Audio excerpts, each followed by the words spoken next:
Muchas gracias por vuestra asistencia, en concreto porque el tema es un poco árido, ni vamos a hablar del Big Bang, ni de bioquímica, ni de medicina, sino que es un tema un poco abstracto y que es cómo fluye la energía dentro de las moléculas.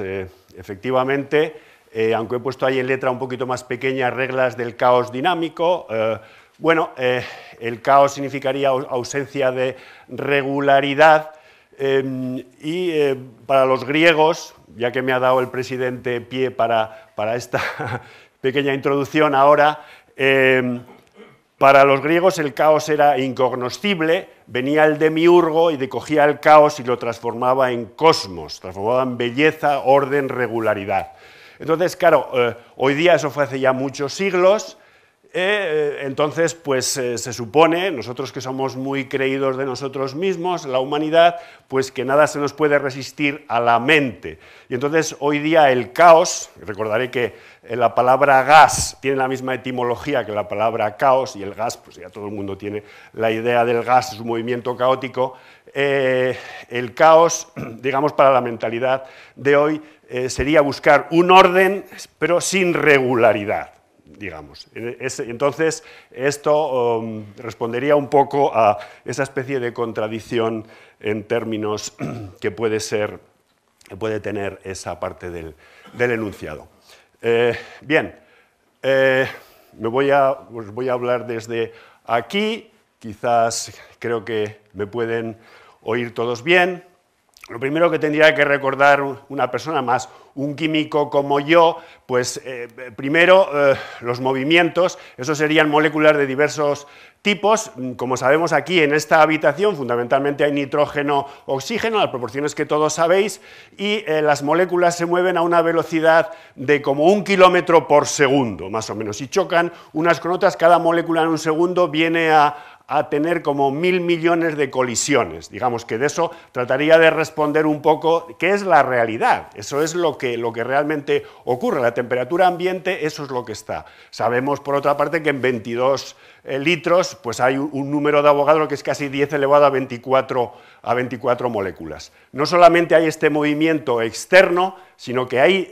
Tratamos de pintar nosotros lo que es una molécula. Una molécula es un agregado de átomos, estos son átomos, por supuesto que los átomos no tienen colores, pero no tienen nada realmente que les une, más que sabemos que son unas interacciones electromagnéticas que las tienen ahí, digamos, unidas, ¿no? Entonces, claro, los químicos siempre cuando pintan una molécula, pues las pintan con una serie de enlaces, digamos, que se unen unas con otras. Entonces, serían, los enlaces que unen un átomo con otro sería una tensión, también habría un ángulo que eso puede girar y sería una flexión. Entonces, realmente un modelo de la molécula, eso ocurre siempre, hay que llegar al cero absoluto, incluso en el cero absoluto se mueven las partículas, no hay vibración cero en el cero absoluto, y entonces uno de los modelos que tenemos de las moléculas es para imaginarnos como si fuera un sistema mecánico, con una especie de muelles que son los que se giran, mueven,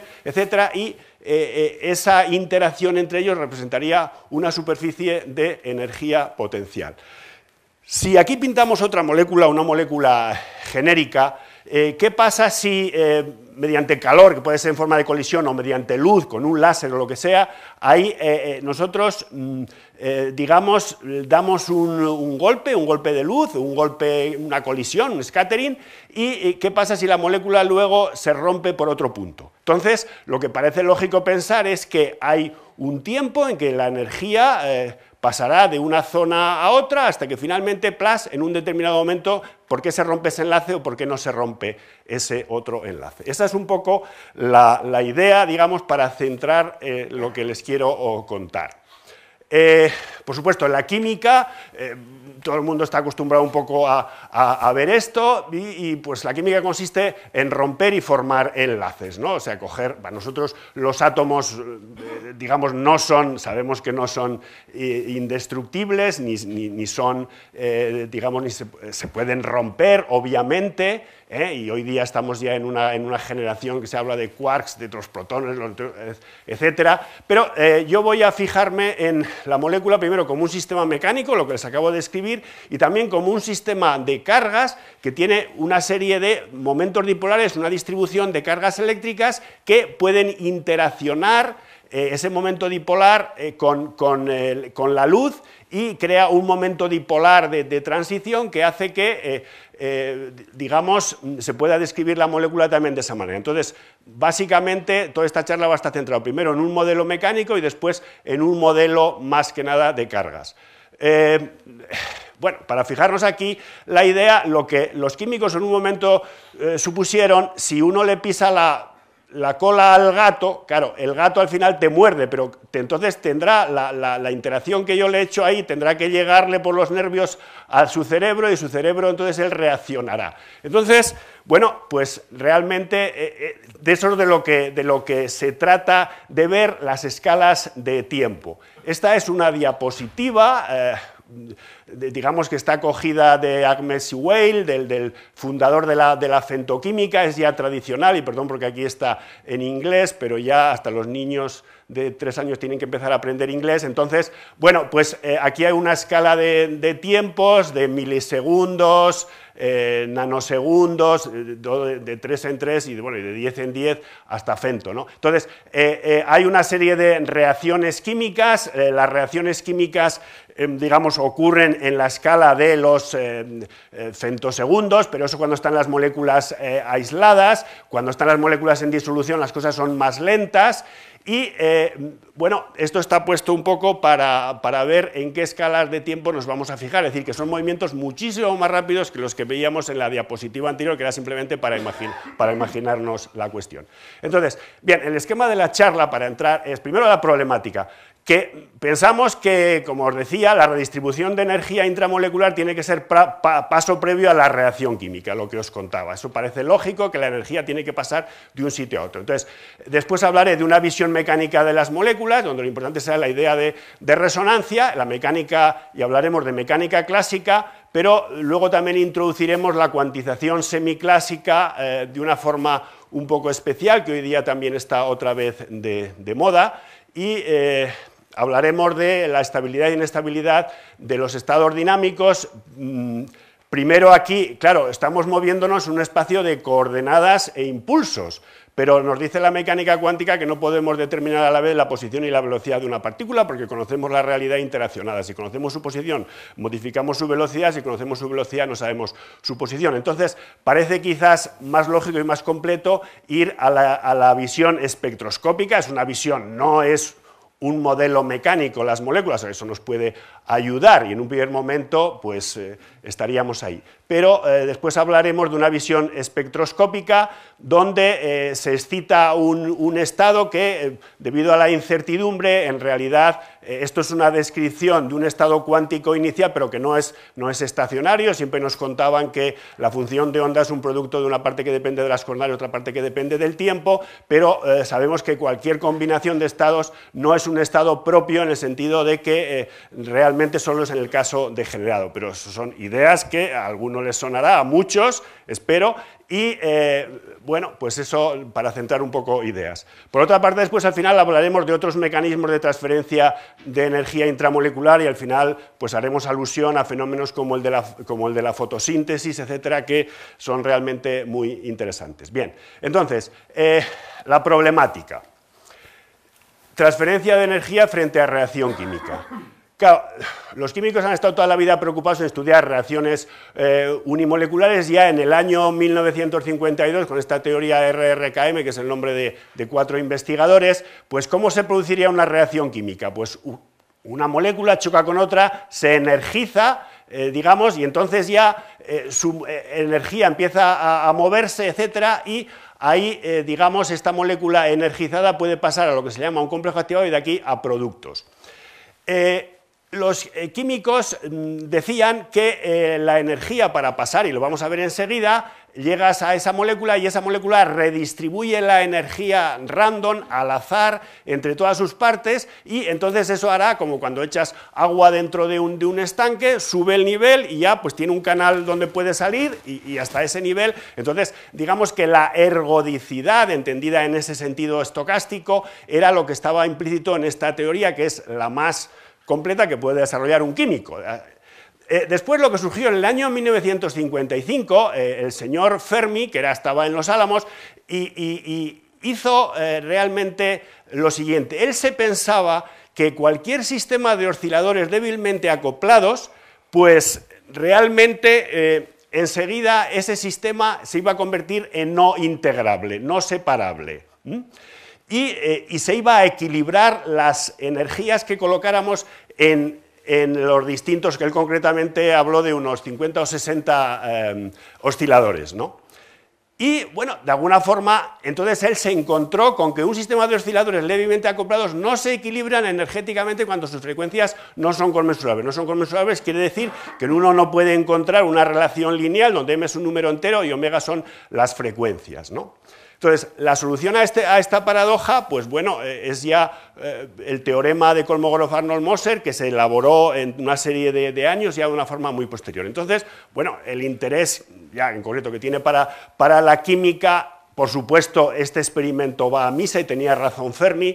Por tanto, entonces, los químicos no siempre tenían razón. No siempre la energía se termostatiza en todos los grados de libertad, en todos esos muelles, sino que hay algunos que se llevan más energía que otros. Esa es un poco la idea. Bueno, por recordar un poco la teoría de la transición de la reacción química, aquí tenemos un sistema estable, aquí tenemos otro, es una molécula A para pasar a otra B, pasas a través de lo que se llama un estado de transición. Entonces, ahí realmente esto es, digamos, la constante cinética vendría a estar relacionada con una constante de equilibrio, que es el porcentaje de moléculas activadas frente al total de moléculas en el promedio del sistema, y multiplicado por este factor, kT partido por h, que da la casualidad de que es del orden de 10 elevado a 13 segundos menos 1. Por tanto, el tiempo, porque la constante cinética tiene siempre dimensiones de tiempo a la menos 1 por la concentración a 1 menos n, donde n es los grados del orden de la reacción. Entonces, bueno, de aquí un poco, hago simplemente alusión, no me voy a centrar en la femtoquímica, pero aquí quiere decir que los tiempos de reacción son del orden de 10 elevado a menos 13 segundos, es decir, aquí daría que serían 100 femtosegundos, que eso es lo que son 10 elevado a menos 13 segundos, ¿no? Bueno, estas son unas cosas que yo hice hace muchos años y por tanto las he cogido. En el caso de las reacciones unimoleculares, realmente lo que hay es un equilibrio entre las moléculas ya que se han energizado por colisión y las que están en esta zona. Bien, entonces, si nosotros, por ejemplo, ponemos aquí que la energía es el impulso al cuadrado partido por 2m más la energía potencial y despejamos de ahí P el impulso, pues eso es más o menos la raíz cuadrada de esa cantidad. Entonces, quiere decir que si de ahí directamente yo paso de esta función del potencial frente a la coordenada a impulsos frente a la misma coordenada, entonces ese punto cae aquí, entonces, claro, el signo más irás por encima y el signo menos irás por abajo. Es decir, que ahí realmente hay que ver como toda una zona, eso si le miráramos desde arriba, lo que veríamos en el espacio fásico, es realmente espacio fásico, no es el espacio configuracional de x y z de las coordenadas espaciales, sino impulsos frente a coordenadas. Entonces ahí realmente ya de paso introduzco un poco el truco, esos cuadraditos. ¿Para qué? Pues esos cuadraditos tienen dimensión de h, la constante de Planck, porque el impulso o delta de p por delta de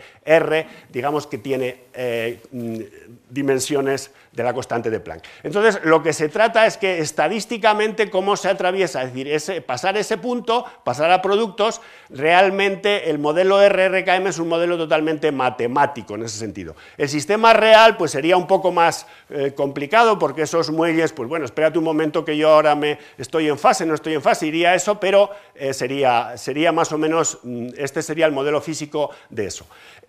Para calcular la constante, que es la misma que está ahí, pues esto es el número de estados que están ahí en lo que se llama la configuración crítica, donde se ha estirado los enlaces hasta ahí, hasta ese punto, y ahí es la densidad de estados, y hay que dividir por h la constante de Planck. De esa forma da una constante cinética del orden de 10 elevado a 9, 10 elevado a 11, segundos a la menos 1, por tanto los tiempos estaríamos hablando de 10 elevado a menos 9, 10 elevado a menos 11.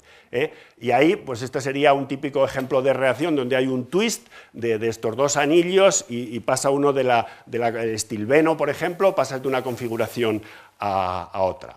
Bien, estoy aquí metiendo una serie de ideas. Entonces, la reacción química, los químicos la pueden pintar como la energía y una serie de barreras que tienes que atravesar, energía frente a coordenada, y aquí están los diferentes, si queremos formar, concretamente de esta molécula, queremos formar esta otra, donde se puede realmente formar un anillo, etcétera, y pasas por diferentes configuraciones críticas, pero si la pusiéramos en el espacio y representáramos la energía frente a dos coordenadas, pues tendrían esas representaciones. Eso es puramente topología, es como cuando coge uno un mapa de nivel y representa ese tipo de cosas. Eso es lo que es la reacción química.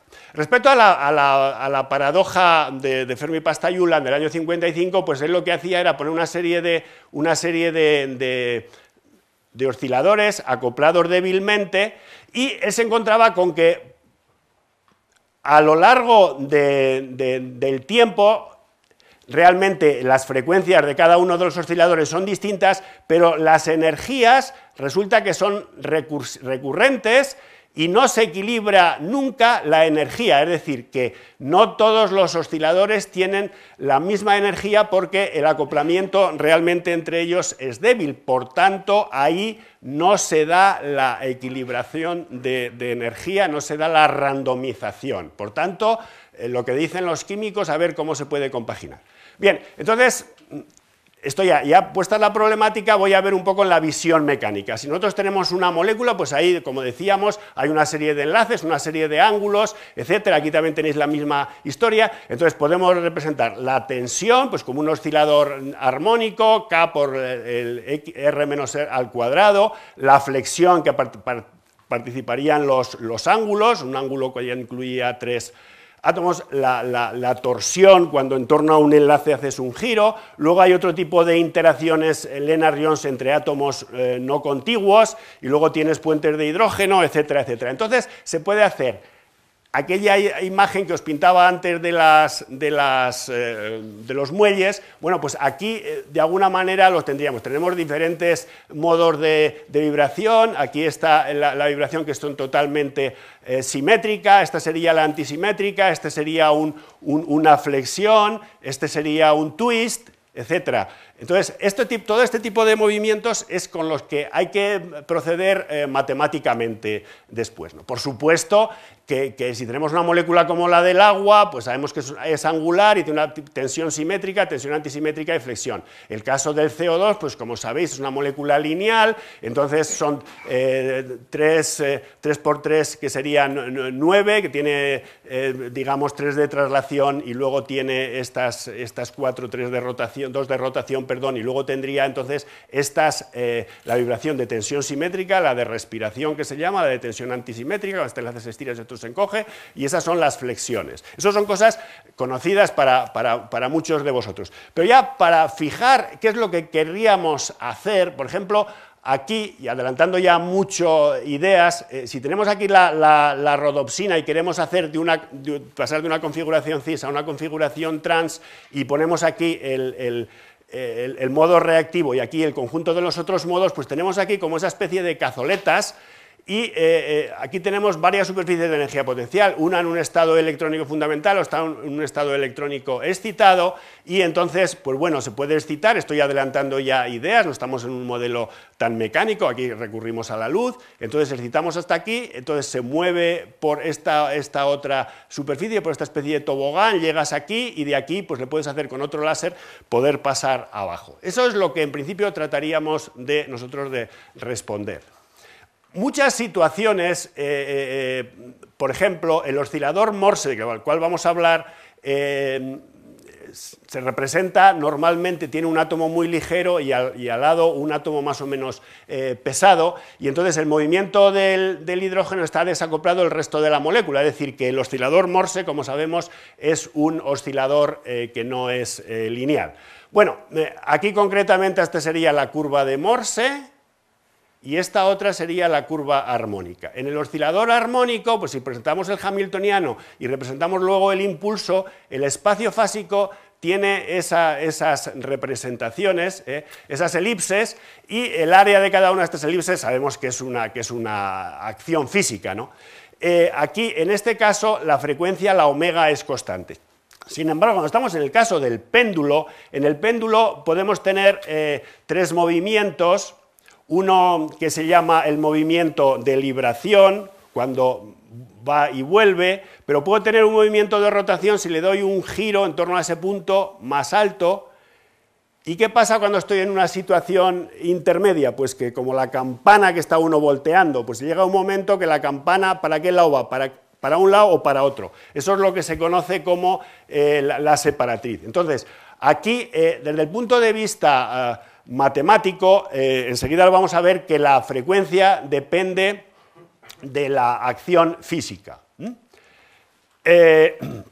Entonces, bueno, aquí concretamente cuando se deriva, lo que se tiene es que la frecuencia es función de la acción física. Quiere decir que esto no vibra con la misma velocidad según sea su amplitud. Entonces, esta es la superficie de energía potencial y puedo estar por debajo de esos puntos y por tanto no puedo pasar, entonces aquí estoy en libración, aquí más arriba estoy en rotación porque puedo girar hacia un lado o bien hacia el otro, y en esa situación intermedia estoy lo que se llama la separatriz. Bien, en la paradoja de Fermi-Pastaula, el conjunto de osciladores armónicos débilmente asociados no se alcanza la equipartición cuando no se cumple la condición de resonancia. Esto es curioso porque Fermi estaba convencido que un sistema se vuelve caótico a la menor perturbación. Y entonces fue realmente un descubrimiento importante. Por otra parte, Landau, por ejemplo, creía que todos los sistemas físicos eran integrables, cosa que no es así, ¿no? Entonces, vamos a ver un caso de transferencia de energía reversible que es muy interesante. Vamos a suponer aquí que tenemos las posiciones, tenemos realmente entre dos puntos anclados, ponemos una maroma y de esa maroma ponemos dos pelotas de tenis, por ejemplo, la roja y la verde, y movemos la roja. Entonces hay un desfase entre ellas de 90 grados. Entonces, bueno, ahí se ve lo que ocurre. Realmente, aparentemente, fijaos que en un momento dado la roja está parada, después llega un momento que es la verde la que está parada, si seguimos más adelante, vuelve a pararse la roja. Aquí hay una resonancia 1-1 y la transferencia de energía es totalmente reversible. O alguien puede decir, mirad, la energía en los modos normales se mantiene constante. Es decir, que eso es, de alguna forma, eso es aparente. No es lo que los químicos quieren y no es lo que la mecánica estadística quiere. Porque en el caso del caos, realmente, el caos aparece por lo altamente improbable que es volver a las condiciones iniciales, la irreversibilidad, pero esas son ya palabras un poco mayores. Pero ese es uno de los ejemplos interesantes. Por supuesto, hay otros, el caso del Botafumeiro es de los más conocidos, lo que se llama la resonancia paramétrica, como unos señores que en realidad dan simplemente con 3 o 4 veces que hacen eso, consiguen que el Botafumeiro vaya toda la nave del crucero, y no tiran más porque si no podría dar hasta en el techo, pero como sabéis, bueno, pues este es un ejemplo paradigmático también de transferencia de energía. Por supuesto también el columpio, o sea, hay niños bastante hábiles que saben columpiarse, bueno, hay niños que dicen que hasta en la cuna se saben acunar solos, pero ya no tan pequeñitos, claro. Bien, volviendo entonces a lo que nosotros trataríamos de explicar. Tenemos energía, por ejemplo, en una tensión y queremos ver cómo pasa a otra tensión. Entonces, tenemos una molécula que puede ser yodo, CH2 y yodo. Entonces, yo pongo energía en el CH y es en este Morse que está penetrando en la pared.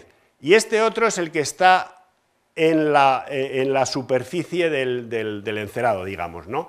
Entonces, yo pongo energía perpendicular y entonces si pongo un acoplamiento, entonces lograré que la energía en esta dirección pase a energía en esta otra dirección. Ahí no pasa nada, porque realmente esto es un oscilador armónico acoplado que es el IC.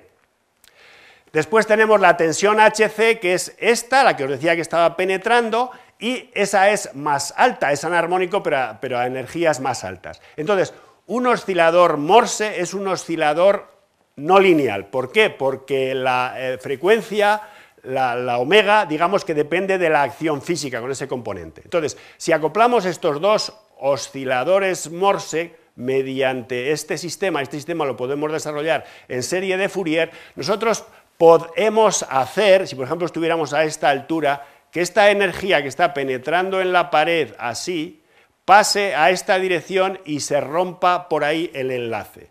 Eso es, entonces lo que ha ocurrido ha sido que ha pasado de una tensión a otra a partir de unos acoplamientos, y esos acoplamientos realmente vienen un poco explicados por este término, que es un término de resonancia.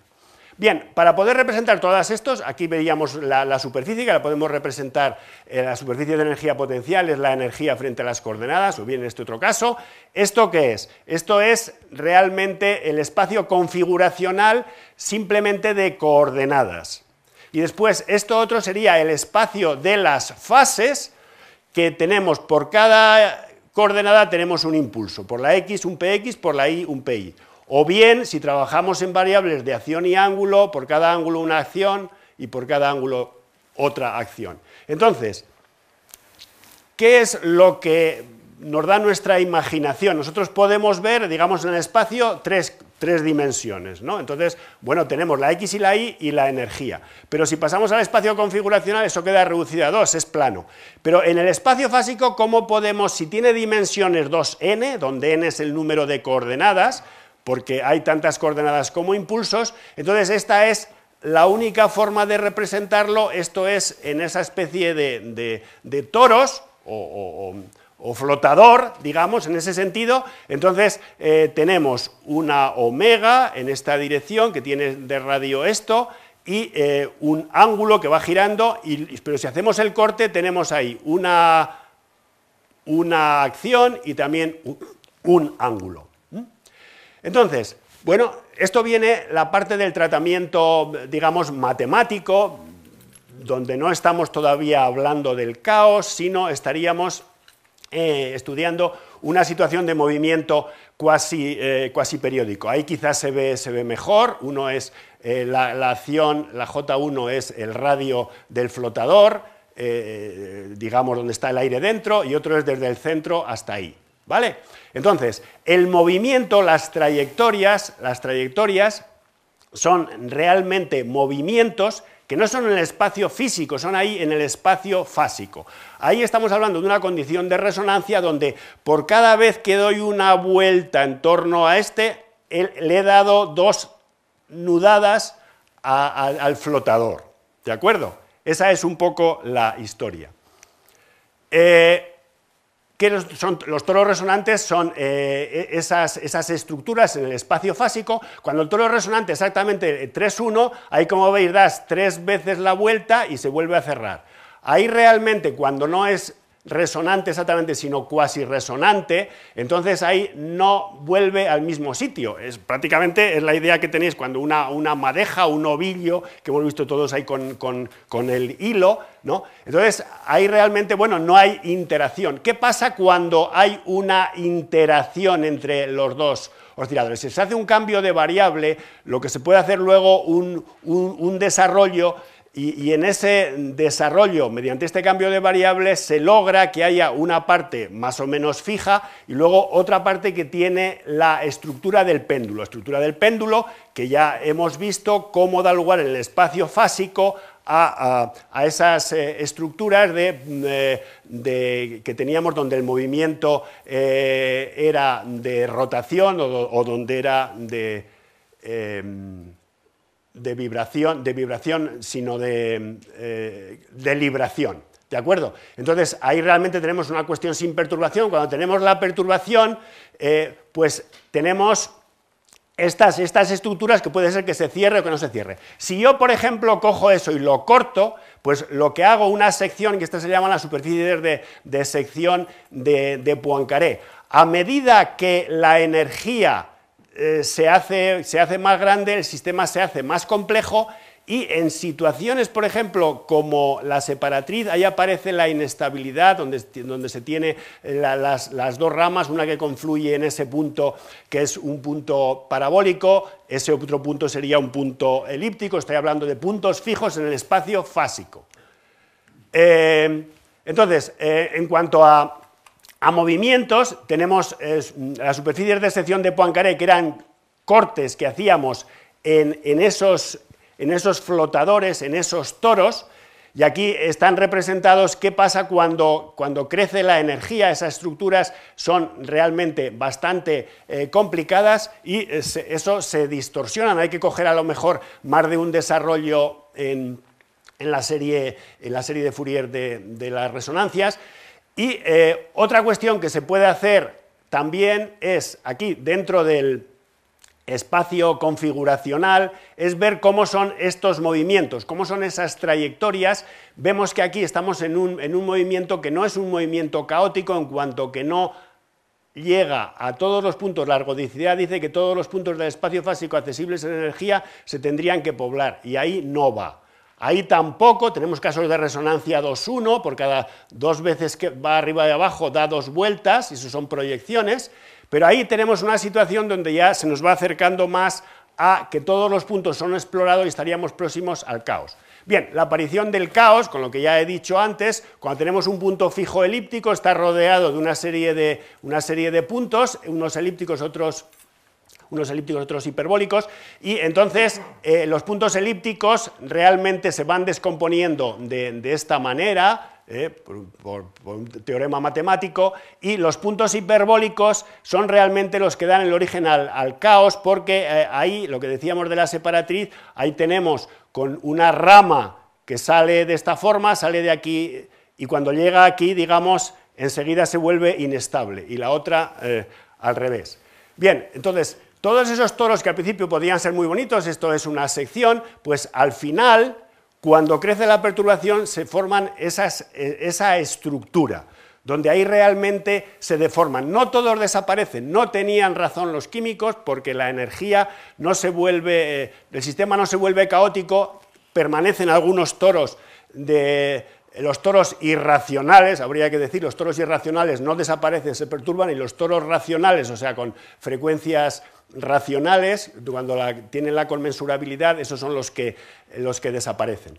Bien, por ejemplo, el tema del caos es una cuestión. Aquí tenemos un doble péndulo y son dos modelos distintos, no tiene nada que ver uno con otro, pero son dos movimientos, ese se repite. El caos, estoy hablando del caos determinístico, es decir, si yo vuelvo a repetir el experimento con el mismo ordenador, me da los mismos puntos.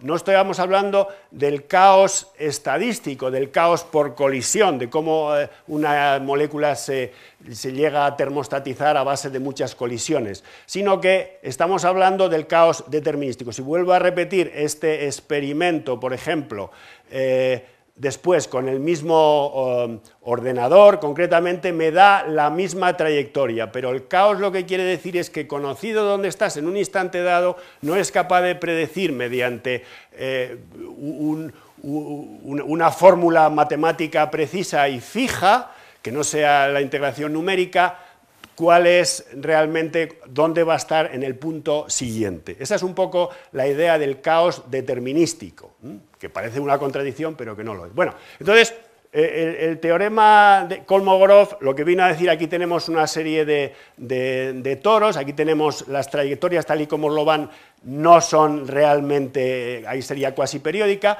pero entonces en la estructura de toros que veíamos antes, aquella especie de flotador muy irregular, entonces tenemos una serie de capas irracionales, donde estas se nota que son más o menos estables y las racionales son las inestables. Entonces, los toros con frecuencias inconmensuradas continúan existiendo pero deformados, por tanto no hay caos estocástico, no hay ergodicidad en ese sentido, y los toros con frecuencias conmensuradas se deforman y desaparecen. Eso es lo que dice finalmente el teorema Kolmogorov. Bueno, como un criterio práctico de la aparición del caos se toma que cuando tienes una especie de resonancias muy próximas, resonancias accidentales de primer orden, pues crean otras resonancias de segundo orden, etcétera, y entonces el caos aparece por el solapamiento de resonancias. Es un criterio práctico de Poincaré. Bueno, aquí tenemos distintas superficies de sección, como veis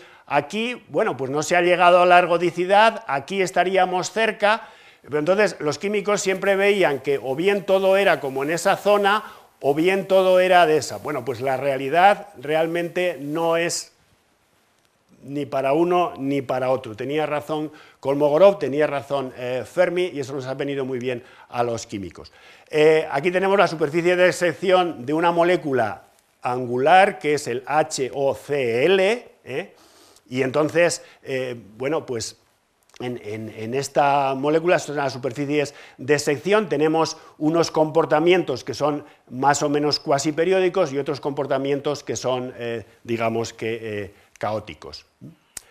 Bien, lo que os decía, que esto está muy bien, pero cuando pasamos, como mucho podemos llegar a n igual a 2, pero ¿qué pasa si estoy en n igual a 3? Si estoy en n igual a 3, el espacio fásico tendría dimensión 6. Entonces yo lo único que puedo hacer es un movimiento en este espacio de 3 dimensiones en el que estamos y puedo hacer proyecciones, digamos, los plots de configuración que decíamos antes, pero no puedo ver un poco cómo es el espacio fásico en 3 dimensiones, porque el espacio básico entonces tendría 6 dimensiones. Entonces, bueno, se pueden crear estructuras donde hay resonancias de muchos estilos y se pueden encontrar como una especie de autopistas y se pueden encontrar situaciones donde confluyen varias resonancias, etcétera, ¿no? Pero tiene un poco sus limitaciones el tema mecánico. Aunque tenía su parte de belleza, que decíamos, del espacio fásico de los toros estos, en cuanto pasas a la dimensión superior a 2, ya no lo puedes ver. Bien, entonces, por recordar un poco, no voy a hablar mucho del caos porque, en fin, un sistema ergódico, las constantes de movimiento solamente es la energía, y el espacio fásico es métricamente descomponible, entonces tenemos una superficie de sección de Poincaré que es estocástica, son todos esos puntos que estaban atravesados. El promedio temporal sería igual al promedio espacial y el espectro de frecuencia sería discreto. Todavía ni está explicada la irreversibilidad en el sistema ergódico, de hecho no es oscilador armónico en un sistema ergódico, pero vamos, ese sería el contraejemplo.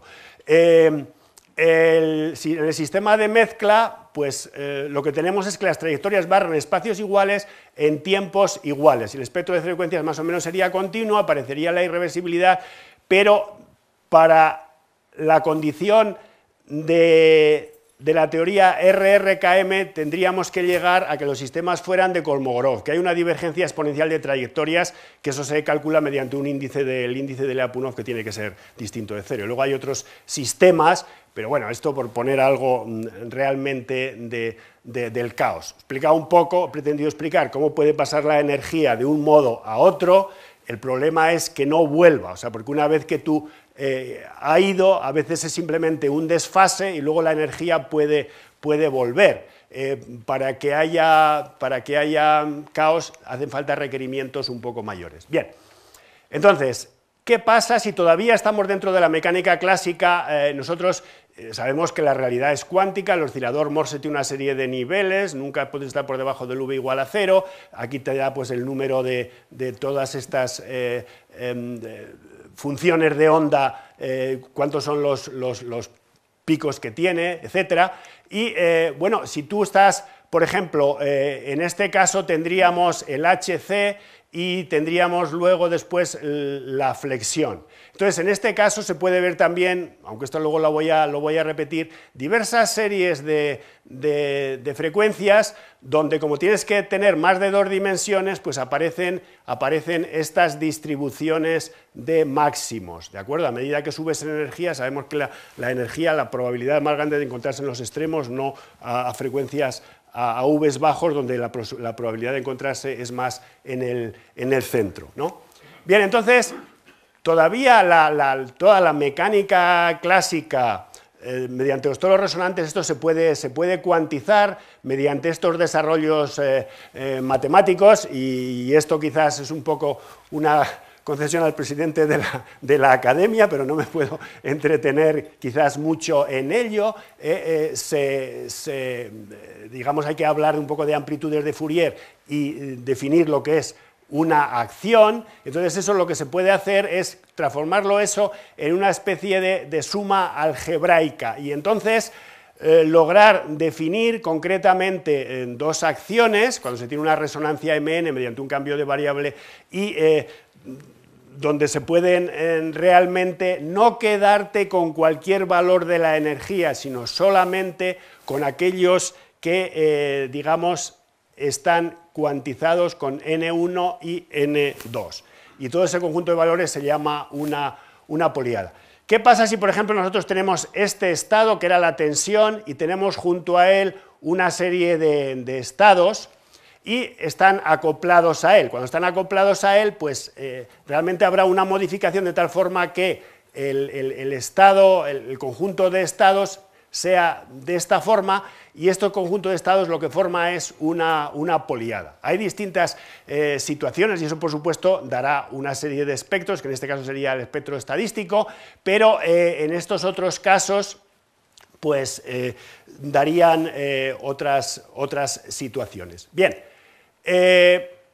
La correspondencia clásica cuántica, pues es curioso porque se puede lograr. Aquí tenemos el acetileno con sus 7 vibraciones locales, y entonces estos movimientos que eran los plots de configuración, pues tienen una simetría muy grande si conservas la energía con esta distribución de máximos en la función de onda. Y aquí lo mismo, los plots de configuración, pues resulta que es a todo lo más que se puede llegar. Por supuesto, la mecánica clásica no puede llegar a la cuántica. Bueno, aquí en el caso del fluoroformo, es algo que nosotros hicimos hace una serie de años. Aquí concretamente estamos representados una poliada de orden 3, y estas serían, digamos, las frecuencias en el espectro, y bueno, esta justamente es las poliadas cuánticas de este sobretono. Esto es un cálculo cuántico, que es parecido a lo que os he puesto antes, pero era a título de ejemplo.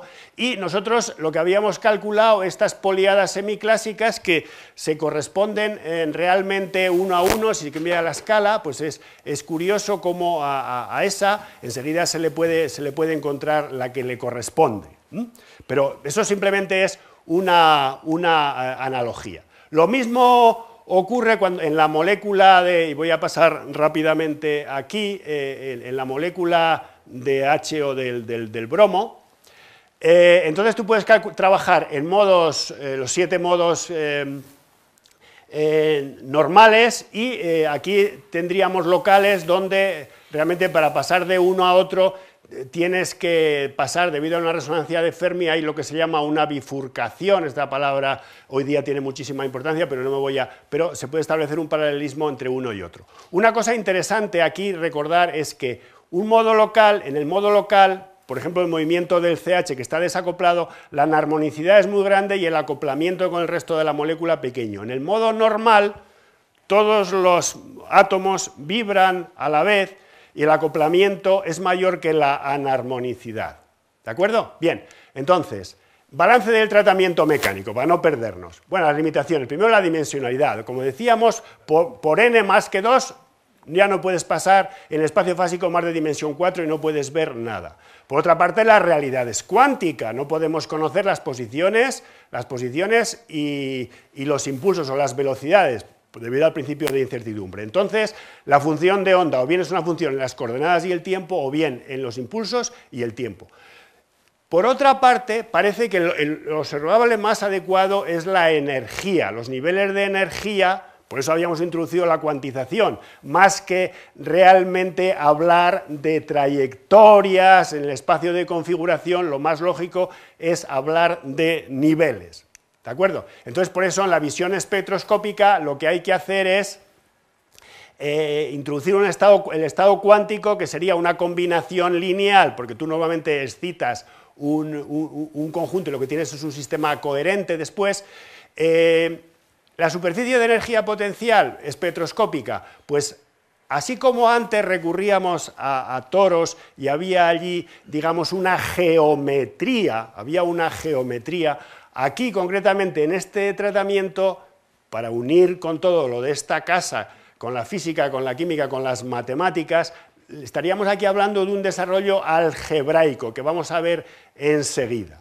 Entonces, esta visión es una visión, no es la visión en el espacio configuracional que teníamos antes, es más bien la visión de la mecánica cuántica, pero a la vez esta es también una visión algebraica, y eso cuando uno recuerda un poco de la mecánica cuántica, enseguida nos van a aparecer los operadores escalera de creación y aniquilación, etc. Por otra parte, claro, los observables vamos a tener energía-tiempo frente a posición y momento, que serían los más adecuados. Y la excitación de las moléculas la podemos hacer con un láser de onda continua o con un láser de pulsos. Bien, entonces, aquí realmente nosotros excitamos lo que decíamos antes, podemos poner en conjunto el estado brillante con los estados oscuros que están próximos a él, y esto era lo que... No puedo repetirlo otra vez, pero la idea es que yo puedo lograr que la energía que la pongo de esta forma, luego a continuación salga hacia la derecha. La que penetra salga hacia la derecha si hay un acoplamiento.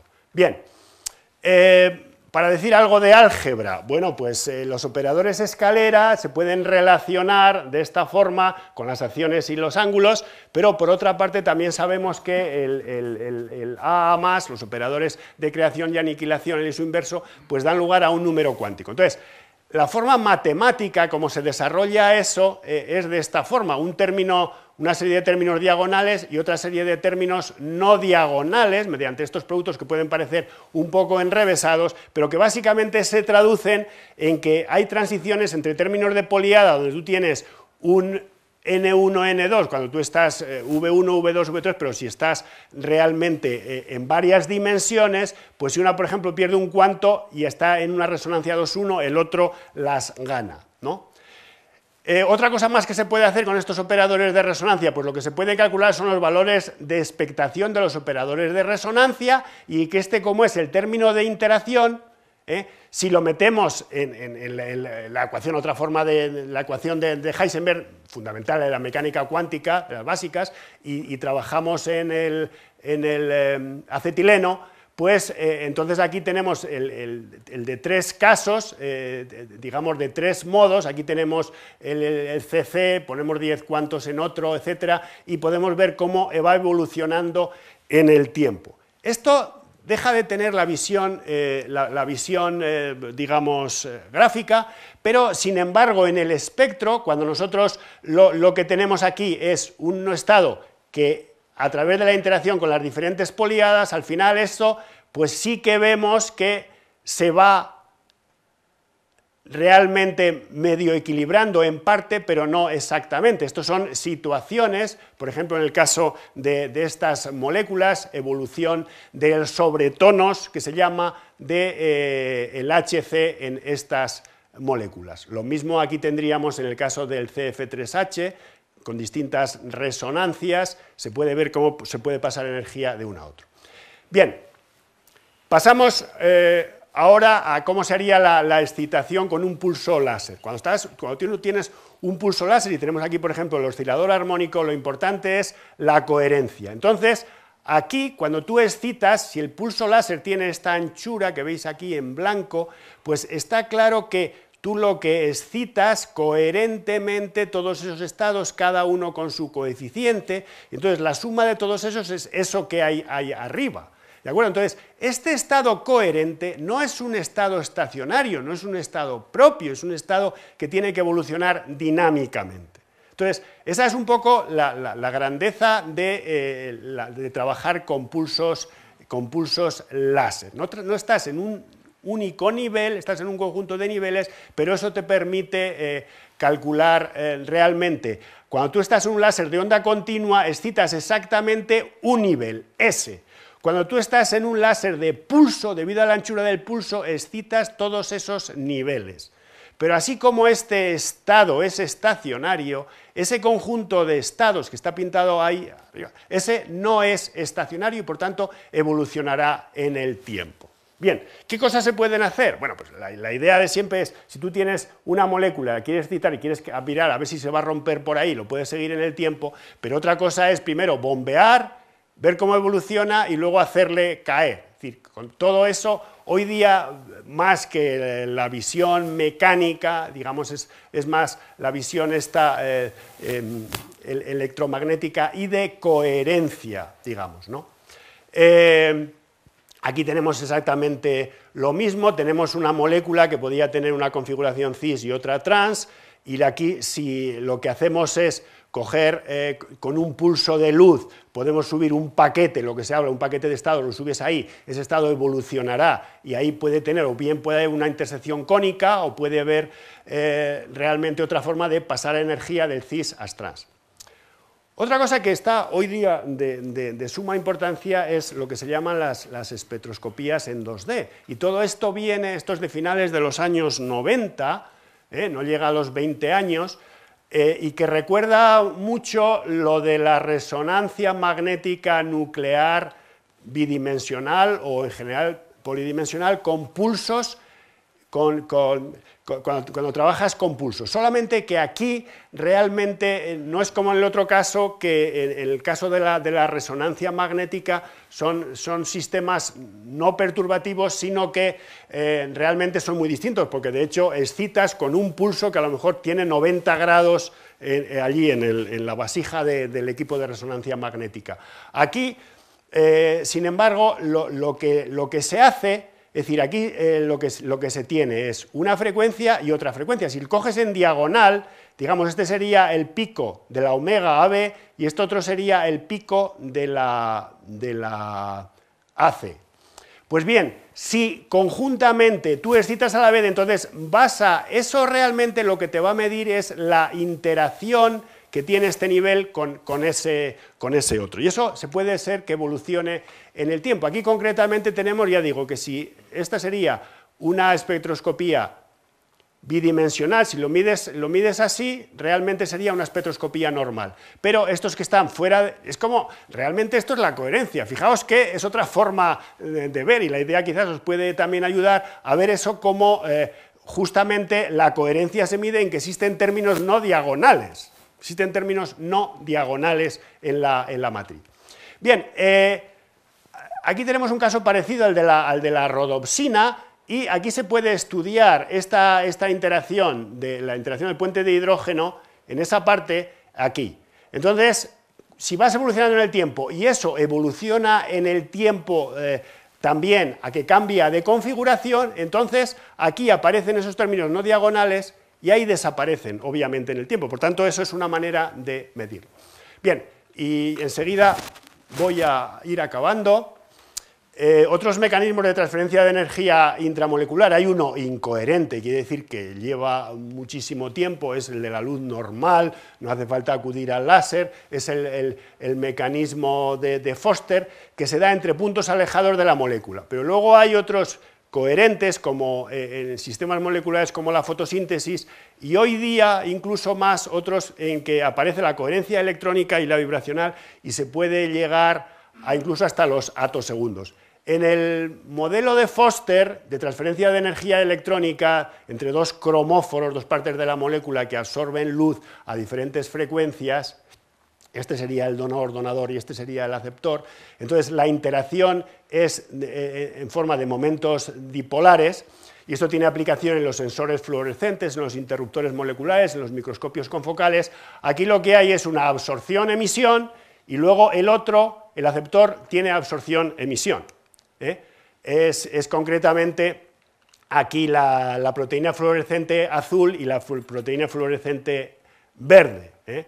absorción, emisión, absorción, emisión. Entonces aquí se ve absorción, emisión, absorción, emisión. Entonces ese sería un poco ver el mecanismo de transferencia de energía entre situaciones no contiguas. Eso, por supuesto, no puede pretender soñar ni explicarlo lo que os he contado de la dinámica no lineal, de los toros, etc. Si dijéramos algo de la fotosíntesis, por decir que no lo tendríamos en el horizonte, lo que tendríamos es un modelo, lo que se llama LH2, que es el Light Harvesting Antenna, donde aquí realmente son una serie de anillos donde hay las moléculas de clorofila, pero hay feofitinas, hay otra serie de moléculas donde absorben luz y esa luz tiene que pasar a otras partes, a otros anillos, y los números que tiene se refieren a nanómetros. Por tanto, al ir creciendo, la longitud de onda va aumentando y la energía va disminuyendo. Entonces, lo que se trata es de pasar energía electrónica hasta el centro de reacción, donde en el centro de reacción ahí lo que existe ya es una membrana, que os recordáis se llama la lamela, que esa lo que hace es separar y crear una especie de potencial eléctrico. Esto es una forma general, hoy día se habla también de la fotosíntesis artificial y de otra serie de mecanismos, y aquí realmente estaría un poco representado de cómo es la estructura de cada uno de esos anillos, pero por recordaros es lo que del caroteno se va a la B800, de la B800 se va a la B850 y ver cómo, y están medidos todos estos tiempos, cómo se puede transferir energía, la luz, ¿de acuerdo?, y energía ultravioleta a otras partes que puedan ser, digamos, con interés químico, por tanto, de energía a veces más baja, básicamente, al final, pues todos sabemos, o sea, se desprende oxígeno y el CO2 se transforma en almidón. Por insistir un poco en sistemas complejos, aquí tendríamos el caso de 3 y tendríamos la interacción entre 2 y aquí tendríamos otro 3, pero se puede cambiando los tiempos, etcétera. Esta es una técnica realmente muy novedosa ahora y estudiando eso y manteniendo la coherencia se pueden estudiar los mecanismos de transferencia en sistemas complejos. Aquí estaríamos hablando un poco de lo mismo a base de excitones, por emplear esa nomenclatura, donde al final realmente podemos conseguir la transferencia de energía en sistemas complejos moleculares, de una molécula por tanto a otra. Ya no es la tensión-flexión, habíamos visto que la dinámica clásica no lineal, mediante el concepto de resonancia, permite una transferencia de energía tensión-flexión. Habíamos hablado del espacio fásico molecular, los toros, conducen a una localización de energía y su transferencia. Además, esto permitía un poco la contrapartida cuántica, en el sentido de que habíamos hablado de las poliadas, etcétera, pero esto es la teoría semiclásica, es más conveniente ya meterse en espectroscopía, primero hablar de estados, hablar del observable, que sería la energía, y hablar entonces, si aquí estábamos en lo que decíamos geometría, aquí estaríamos en álgebra, y podríamos calcular los valores de expectación de los operadores de resonancia y también podríamos tener la transferencia entre niveles. Por otra parte, si profundizáramos más en lo que es la coherencia, ahí resonancia, aquí estaríamos hablando de coherencia, aunque habíamos hablado que el mecanismo de Forster era incoherente, aquí si conservamos la coherencia, están saliendo incluso ya en este año una serie de trabajos muy interesantes